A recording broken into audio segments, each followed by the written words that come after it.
The glass doors parted with a familiar, pressurized hiss. Victoria swiped her badge through the turnstile, the plastic click echoing against the polished marble lobby. 15 years of this. Every morning, the same path to the elevator, the same ascent to the corner office, the same view of the city waking up below. She reached her desk, set down the briefcase, and let her hand linger on the handle. To everyone else, she was the person who held the board together. But inside the briefcase, tucked beneath the quarterly projections and heavy financial reports, lay a thin, worn sketchbook. Her fingers brushed against the rough paper edge, tracing a hidden world of charcoal lines and structural sketches. She pulled her chair out, the wheels grinding slightly against the floor. The office was quiet, save for the hum of the ventilation system. She sat, staring at the mahogany surface, but her mind was already elsewhere. The weight of the reports felt heavy, almost immovable. She opened the case just an inch, checking that the sketchbook remained buried. The routine was perfect. The career was flawless. And yet, sitting in that high-backed chair, she felt the silence of the room press against her ribs like a physical weight. The boardroom doors clicked shut, sealing out the rest of the floor. The CEO stood at the head of the table, his pointer tapping rhythmically against the projection screen.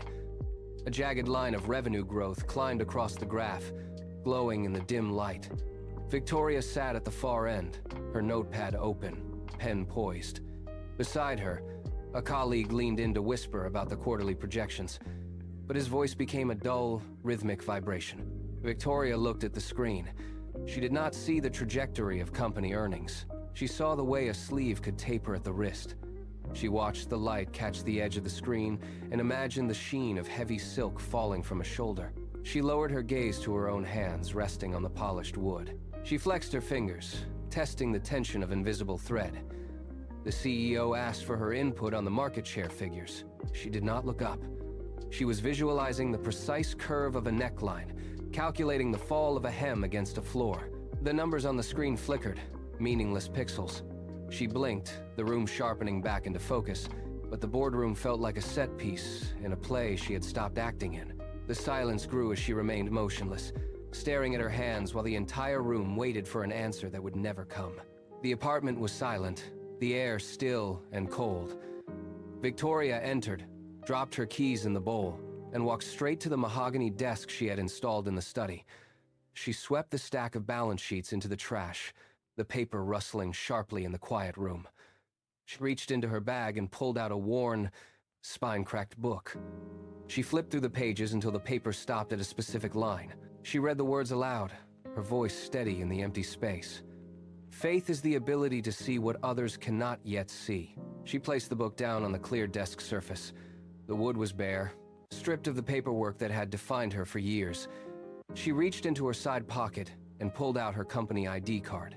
It was hard, plastic, and cold. She laid the card flat in the center of the desk.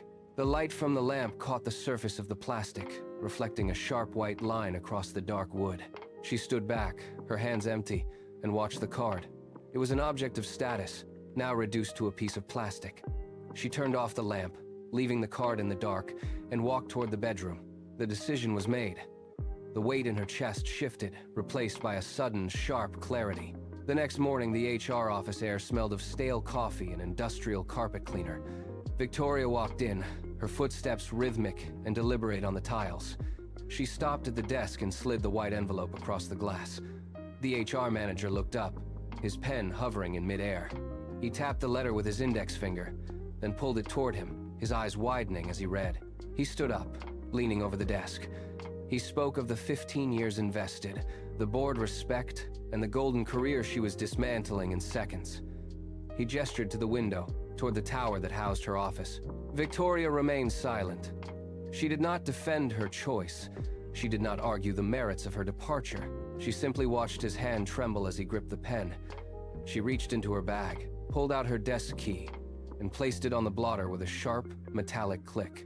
She turned, walked past the rows of cubicles, and pushed through the heavy glass doors. Outside, the sky was slate gray. A steady downpour hit the pavement, blurring the sharp lines of the city. She stepped off the curb, her shoes splashing into a puddle, and walked into the rain without looking back. The first month felt like a slow-motion collapse. Victoria stood in the center of her small workspace as the courier dropped the heavy crate. She pried the lid open with a crowbar, expecting pristine bolts of silk.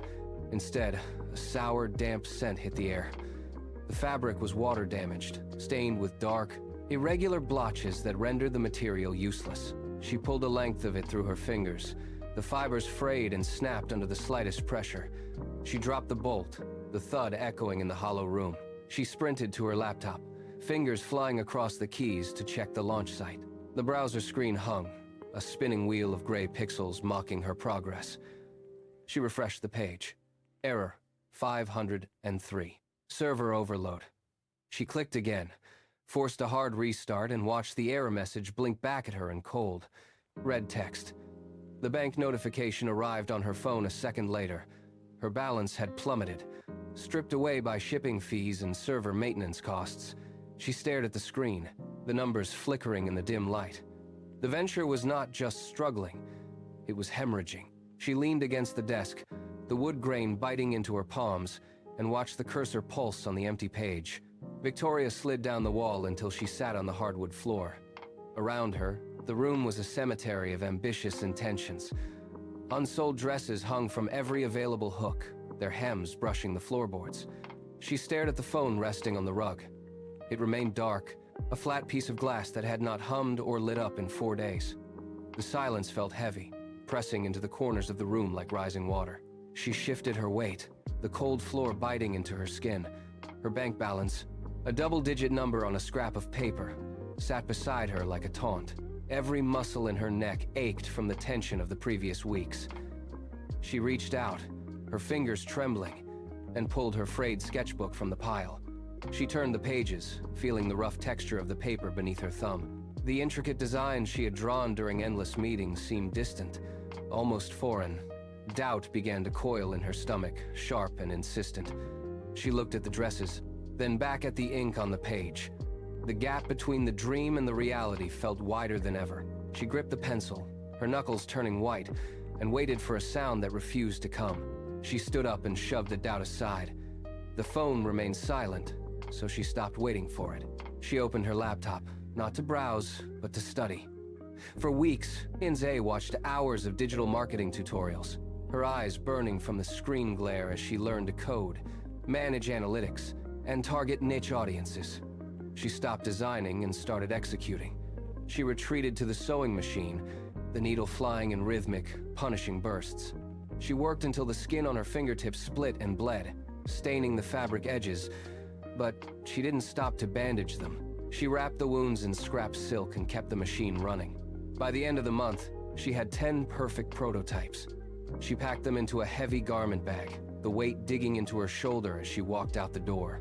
She spent the next 48 hours walking from one local boutique to the next. She pushed open heavy glass doors, faced dismissive managers, and listened to the click of locks when she was turned away. Her feet blistered, her throat turned raw from the same pitch repeated dozens of times. But she refused to return home with the bag full. She kept walking. The final boutique manager did not even look up from his ledger before waving her away. Victoria turned back to the street, the garment bag feeling heavier than it had at dawn. She reached for her phone to check the time, but the screen blinked. A notification, then another. A local influencer had posted a photo and one of the samples she left behind on a whim. The comment section was a waterfall of rapid-fire questions. Victoria stopped in the middle of the sidewalk, her thumb hovering over the refresh button. The numbers on her analytics dashboard began to climb, faster than the eye could track. Her website server groaned under the sudden spike in traffic. Orders started to ping in, one after another, a rhythmic chorus of success that drowned out the city noise. She stood still while the world around her moved in a blur. The screen grew hot in her palm, lit by the constant stream of incoming purchases. The silence that had haunted her apartment for months was shattered by the relentless, digital hum of a brand taking flight. She tapped the screen, watched the inventory counter hit 0, and realized the grind had finally found its target. 3 years had compressed into this single, narrow hallway backstage. Victoria adjusted the hem of the fabric, her fingers tracing the exact silhouette she had once hidden in the margins of corporate spreadsheets. The air here was heavy with hairspray and the sharp ozone tang of high-powered stage lights. A stagehand signaled. The heavy curtain pulled back, revealing a cavernous space filled with a restless, waiting hum. She stepped forward. The transition was instantaneous. One moment she was in the dim, cool shadows of the wings. The next, she was submerged in a wall of white-hot light. It was blinding. It washed out the faces in the front row, leaving only the sound of 1,000 people breathing in unison. The heat hit her face immediately, radiating from the floor lamps. She felt the weight of the dress, the precise drape of the material against her frame, moving exactly as she had imagined it when she first put pencil to paper. The floor beneath her heels felt solid, vibrating with the pulse of the bass and the sound system. She did not look for the exit.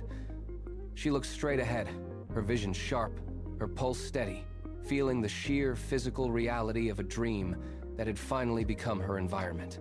The roar of the crowd faded to a dull thrum as she retreated into the shadows of the wings. An entrepreneur stood there, waiting, eyes wide with the frantic energy of a man looking for a shortcut. He grabbed her arm, asking how she knew the design would hold, how she knew it would survive the market. Victoria did not pull away. She reached into her pocket, felt the frayed edges of the old sketchbook, and tapped the cover. "I did not know," she said. "I just knew that staying still felt like a death sentence." The man blinked, searching for a deeper answer that was not there. She left him standing in the dark and turned back toward the light.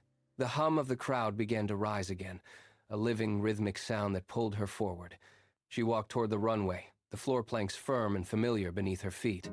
The uncertainty of 3 years ago had been replaced by the weight of every stitch she had placed herself. She looked out at the sea of faces, no longer searching for approval, but simply inhabiting the space she had built. The path was no longer a climb. It was here. It was home.